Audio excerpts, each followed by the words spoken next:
Hello বন্ধুরা, আজকে খাবো আমি হচ্ছে 10টা ডিম। আর এখানে আমার শাশুড়ি মাকে বলে গেছিলাম সকালে যে আমার জন্য 10টা ডিমের ঝাল করে রাখতে। আমি অফিস থেকে এসে 10টা ডিম খাবো, ভিডিও করব। তা উনি আমার কথা মতো করে রেখেছে। তো এখন দেখো 10টা ডিম নিয়ে বসে পড়েছি। কতটা কি খেতে পারবো সেটা তো জানি না, কিন্তু ইউটিউবে অনেকে দেখেছি আরও বেশি খায়, 10টারও বেশি অনেকে খায়। তো আমি খেতে পারবো কি না জানি না, কিন্তু আমি তাও চেষ্টা করছি, কারণ সবার দেখে আমারও একটু ইচ্ছা হয়েছিল যে আমিও 10টা ডিমের ভিডিও করি। তো হাজব্যান্ডকে বললাম, হাজব্যান্ড বললো ঠিক আছে করো, কিন্তু খেতে পারবো কি না জানি না। আর বাড়িতে একটা ছোট বাচ্চা আছে, খুব আওয়াজ হচ্ছে বলেই আমি ভয়েসটা মিউট করে দিয়েছি। এই অফিস থেকে এসে দুপুরে লাঞ্চে খাচ্ছি। খেতে খুবই সুন্দর হয়েছে। আরও অনেক কিছু তরকারি ছিল যেগুলো আমি খাইনি, খেলে আমি 10টা ডিম খেতে পারতাম না। আর ভাত নিয়েছি অল্প।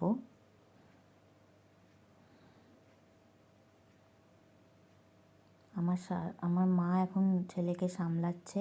আমার খাওয়া হয়ে গেলে তারপর আমি ছেলেকে নেব। আমার শাশুড়ি মা আর মা খাবে, এখন আমি আর হাজব্যান্ড খাচ্ছি।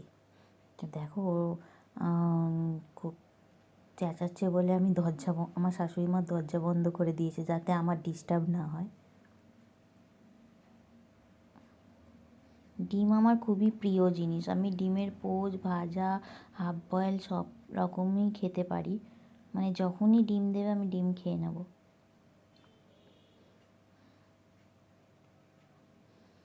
আর খেতে খুব দারুণ হয়েছিল ডিমের কারিটা।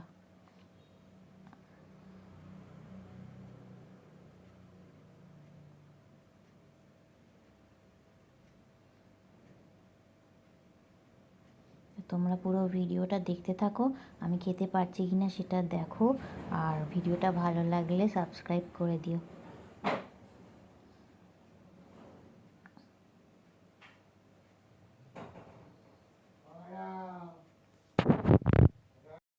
দেখো আমার মা বেরোলো পেছন দিয়ে। আর মা শাশুড়ি মা না দেখলে হয়তো আমি কাজ করতে পারতাম না। ওনারা ছেলেকে সামলাচ্ছে বলেই আমি এখনও অফিস করতে পারছি, নাহলে একটা বাচ্চা সামলানো বড় কঠিন। খেয়ে দিয়ে আমি ওকে ঘুম পাড়াবো, ওকে নিয়ে ঘুমাবো, মা আর শাশুড়ি মা খেতে বসবে।